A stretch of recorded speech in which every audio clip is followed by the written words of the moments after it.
Hi hello ನಮಸ್ತೆ friends, ನೀವು ನೋಡ್ತಾ ಇದ್ದೀರಾ tech world with Panika YouTube channel. Friends, ಇವತ್ತಿನದು ಕರ್ನಾಟಕ ಲೇಬರ್ ವೆಲ್ಫೇರ್ ಬೋರ್ಡ್ ಅಂದರೆ ಏನು ಕರಿತಾ ಇದೀವಲ್ಲ, ಸೊ ಕರ್ನಾಟಕ ಕಾರ್ಮಿಕ ಕಲ್ಯಾಣ ಮಂಡಳಿ ಅಂತ. ಸೊ ಕರ್ನಾಟಕ ಕಾರ್ಮಿಕ ಕಲ್ಯಾಣ ಮಂಡಳಿ ವತಿಯಿಂದ ವಿದ್ಯಾರ್ಥಿಗಳ ಶೈಕ್ಷಣಿಕ ಧನ ಸಹಾಯಕ್ಕಾಗಿ ಅರ್ಜಿಯನ್ನು ಕೂಡ ಆಹ್ವಾನ ಮಾಡಲಾಗಿದೆ. ಅರ್ಜಿ ಸಲ್ಲಿಸಲಿಕ್ಕೆ ಏನೇನು ಕಂಡೀಷನ್ಸ್ ಇದ್ದಾವೆ ಮತ್ತು ಎಷ್ಟು ಹಣ ಬರುತ್ತೆ, ಏನೇನು ಡಾಕ್ಯುಮೆಂಟ್ಸ್ ಬೇಕಾಗುತ್ತೆ ಅನ್ನೋ ಸಂಪೂರ್ಣ ಮಾಹಿತಿ ತಿಳಿಸ್ಕೊಡ್ತಾ ಹೋಗ್ತೀನಿ.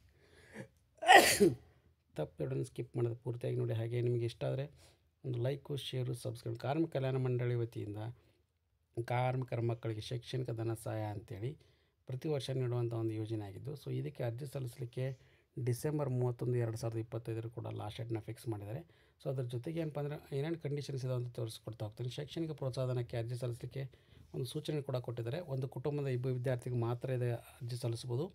ಪಾಸ್ಬುಕ್, ಬ್ಯಾಂಕ್ ಅಕೌಂಟಿಂದು ಮತ್ತು ಅದ್ರ ಜೊತೆಗೆ IFSC ಕೊಡಬೇಕಾಗುತ್ತೆ. SSLC PUC ಅಂಕಪಟ್ಟಿ, ಮಾರ್ಕ್ಸ್ ಕೊಡಬೇಕಾಗುತ್ತೆ. ಪದವಿ ಓದ್ತಾ ಇದ್ದರೆ ಪದವಿ, ಸ್ನಾತಕೋತ್ತರ ಪದವಿ, ಇಂಜಿನಿಯರಿಂಗ್ ಓದ್ತಾ ಇದ್ದರೆ ಇಂಜಿನಿಯರಿಂಗ್, ಮೆಡಿಕಲ್ ಸ್ಟೂಡೆಂಟ್ಸ್ಗಳಿಗೆ ಕೂಡ ತೋರಿಸ್ಬೇಕಾಗುತ್ತೆ. ಡೀಟೇಲ್ಸ್ಗಳು, ಅಂಕಪಟ್ಟಿಗಳು. ಅಡ್ಮಿಷನ್ ಮಾಡಿದರೆ ತಂದೆ ತಾಯಿಯವರ ಆಧಾರ್ ಕಾರ್ಡ್ ಕಡ್ಡಾಯ ಅಪ್ಲೋಡ್ ಮಾಡಬೇಕಾಗುತ್ತೆ. ತಂದೆ ತಾಯಿ ಮರಣ ಹೊಂದಿದ್ದಲ್ಲಿ ಅವರ ಮರಣ ಪ್ರಮಾಣ ಪತ್ರ ಕೂಡ ಅಪ್ಲೋಡ್ ಮಾಡಬೇಕಾಗುತ್ತೆ. ಅದರ ಜೊತೆಗೆ ಏನಪ್ಪ ಅಂದರೆ ವಿದ್ಯಾರ್ಥಿಗೆ ಹಣ ಎಷ್ಟು ಬರುತ್ತೆ ಏನು ಅಂತಂದರೆ ನೋಡಿ ಫ್ರೆಂಡ್ಸ್, ಪ್ರೌಢಶಾಲೆಯಿಂದ ಹಿಡ್ಕೊಂಡು ಸ್ನಾತಕೋತ್ತರ ಅಂದರೆ ಪೋಸ್ಟ್ ಗ್ರಾಜ್ಯುಯೇಟ್ವರೆಗೂ ಕೂಡ ವೈದ್ಯಕೀಯ, ಇಂಜಿನಿಯರಿಂಗು ಯಾವುದೇ ಓದ್ತಾ ಇದ್ದರೂ ಕೂಡ ವಿದ್ಯಾರ್ಥಿ 25-26ನೇ ಸಾಲಿನ ಶೈಕ್ಷಣಿಕ ಪ್ರೋತ್ಸಾಹನಕ್ಕೆ ಅರ್ಜಿನ ಆನ್ಲೈನ್ ಮುಖಾಂತರ ಕರೆದಿದ್ದಾರೆ. ಡಿಸೆಂಬರ್ 31, 2025 ಲಾಸ್ಟ್ ಡೇಟ್ ಆಗಿದ್ದು, 35,000 ರೂಪಾಯಿಗಿಂತ ಜಾಸ್ತಿ ಅಂದರೆ ಒಂದು ಕುಟುಂಬದಲ್ಲಿ ಇಬ್ಬರು ವಿದ್ಯಾರ್ಥಿಗೆ ಮಾತ್ರ ಸೌಲಭ್ಯ ನೀಡಲಾಗುವುದು. ಆಮೇಲೆ ಅವರಿಗೆ ಸ್ಕಾಲರ್ಶಿಪ್ ಒಂದು ವರ್ಷಕ್ಕೆ 35,000 ರೂಪಾಯಿ ಏನಪ್ಪ ಅಂದರೆ ಆ ಪರ್ಟಿಕ್ಯುಲರ್ ವಿದ್ಯಾರ್ಥಿ ಕೂಡ ಸಿಗ್ಬೋದು. ಮತ್ತು ಅದ್ರ ಜೊತೆಗೆ ಏನಪ್ಪ ಅಂದರೆ ಅವರ ತಂದೆ ತಾಯಿಯವರ ವಾರ್ಷಿಕ ಆದಾಯ 35,000 ರೂಪಾಯಿ ಪ್ರತಿ ತಿಂಗಳು ಕೂಡ ಮೀರಿರಬಾರ್ದು ಅಂತ ಕೂಡ ಕೊಟ್ಟಿದ್ದಾರೆ. ಶೈಕ್ಷಣಿಕ ಪ್ರೋತ್ಸಾಹನಕ್ಕೆ ಬಯಸುವಂಥ ವಿದ್ಯಾರ್ಥಿಗಳು ಆನ್ಲೈನ್ ಮುಖಾಂತರ ಅರ್ಜಿನ ಕೂಡ ಸಲ್ಲಿಸ್ಬೋದು. ಮತ್ತು ಅದ್ರ ಜೊತೆಗೆ ಜನರಲ್ ಕ್ಯಾಟಗರಿ ಇದ್ದರೆ 50% ಪರ್ಸೆಂಟೇಜು, ಮತ್ತು SC/ST ಕ್ಯಾಟಗರಿ ಇದ್ದರೆ 45 ಅಂಕ ಪಡ್ಕೊಂಡು ಉತ್ತೀರ್ಣರಾಗಿರಬೇಕಾಗತ್ತೆ. ಹೆಚ್ಚಿನ ಮಾಹಿತಿ ಕೂಡ 8277291175, 8277120505, 9141585402 ಕೂಡ ಸಂಪರ್ಕ ಮಾಡ್ಬೋದಾಗಿದೆ. ಕಲ್ಯಾಣ ಆಯುಕ್ತರು, ಕರ್ನಾಟಕ ಕಾರ್ಮಿಕ ಕಲ್ಯಾಣ ಮಂಡಳಿ, ಮುಖ್ಯ ರಸ್ತೆ, ಯಶವಂತಪುರ, ಬೆಂಗಳೂರು ಕೊಟ್ಟಿದ್ದಾರೆ. ಸೊ ಅರ್ಜಿನ ಎಲ್ಲಿ ಸಲ್ಲಿಸಬೇಕು ಏನಂತ ನೋಡೋದಾದರೆ ನೋಡಿ ಫ್ರೆಂಡ್ಸ್, ಅರ್ಜಿನ ಸಲ್ಲಿಸಲಿಕ್ಕೆ ಇಲ್ಲೊಂದು ಟ್ಯಾಬ್ ಕೂಡ ಕೊಟ್ಟಿದ್ದಾರೆ. ಇಲ್ಲಿ ಕಾಣ್ತದೆ ಭಾವಿಸ್ತಿದ್ದೀನಿ. ಈ ಟ್ಯಾಬ್ನಲ್ಲಿ ಏನಪ್ಪ ಅಂದರೆ ನೀವು ರಿಜಿಸ್ಟರ್ ಮಾಡ್ಕೋಬೇಕಾಗುತ್ತೆ, ಕರ್ನಾಟಕ ಲೇಬರ್ ವೆಲ್ಫೇರ್ ಬೋರ್ಡ್ ಅಂತ. ಸೊ ರಿಜಿಸ್ಟರ್ ಮಾಡ್ಕೊಂಡಾಗ ನಿಮ್ಮ ಮೊಬೈಲ್ ನಂಬರು, ಇಮೇಲ್ ID ಕೂಡ ಕೇಳುತ್ತೆ. ಅದಕ್ಕೊಂದು OTP ಕೂಡ ಬರುತ್ತೆ. ಆ OTPನ ಎಂಟ್ರಿ ಮಾಡ್ಕೊಂಡು ಇಮೇಲ್ ID ರಿಜಿಸ್ಟರ್ ಮಾಡಿದರೆ ಸಾಕು. ಸೊ ನಿಮ್ಮ ಇಮೇಲ್ IDಗೆ ಯೂಸರ್ ನೇಮ್, ಪಾಸ್ವರ್ಡ್ ಕೂಡ ಬರುತ್ತೆ. ಅದನ್ನು ಹಾಕಿ ನಂತರ ಏನಪ್ಪ ಅಂದರೆ ವಿದ್ಯಾರ್ಥಿಗಳು ಕನ್ಫರ್ಮ್ ಪಾಸ್ವರ್ಡ್ ಮಾಡ್ಕೋಬೇಕಾಗುತ್ತೆ. ಸೊ ಅದಾದಮೇಲೆ ಏನಪ್ಪ ಅಂದರೆ ವಿದ್ಯಾರ್ಥಿಗಳು ಅರ್ಜಿನ ಕೂಡ ಆನ್ಲೈನ್ ಮುಖಾಂತರ ಭರ್ತಿ ಮಾಡ್ತಾ ಹೋಗ್ಬೋದು. ಸೊ ಆನ್ಲೈನಲ್ಲಿ ನಿಮ್ಮ ಕ್ಯಾಶ್ ಇನ್ಕಮ್ ಸರ್ಟಿಫಿಕೇಟು, ತಂದೆ ತಾಯಿಯ ಲೇಬರ್ ಕಾರ್ಡು, ಆಧಾರ್ ಕಾರ್ಡು ಮತ್ತು ಅದ್ರ ಜೊತೆಗೆ ಅವ್ರ ಜೆರಾಕ್ಸ್ ಕಾಪಿ, ಫೋಟೋಸ್ ಕೂಡ ಅಪ್ಲೋಡ್ ಮಾಡಬೇಕಾಗುತ್ತೆ. ವಿದ್ಯಾರ್ಥಿ ಭಾವಚಿತ್ರ, ಅಡ್ಮಿಷನ್ ರಿಸಿಪ್ಟ್, ಫೀ ರಿಸಿಪ್ಟ್ ಕೂಡ ಅಪ್ಲೋಡ್ ಮಾಡಬೇಕಾಗುತ್ತೆ.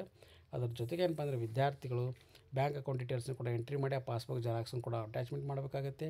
ಅದರ ಜೊತೆಗೆ ಅವ್ರ ತಂದೆ ತಾಯಿ ಯಾವ ಉದ್ಯೋಗ, ಯಾವ ಇಲಾಖೆಯಲ್ಲಿ ಉದ್ಯೋಗ ಮಾಡ್ತಾಯಿದ್ದಾರೆ, ಕಾರ್ಮಿಕರ ಮಕ್ಕಳು ಇದ್ದಾರೋ ಇಲ್ಲ ಅನ್ನೋದು ಕೂಡ ವೆರಿಫೈ ಮಾಡೋಕ್ಕೋಸ್ಕರ ಆ ಡೀಟೇಲ್ಸ್ನ ಕೂಡ ಎಂಟ್ರಿ ಮಾಡಬೇಕಾಗುತ್ತೆ.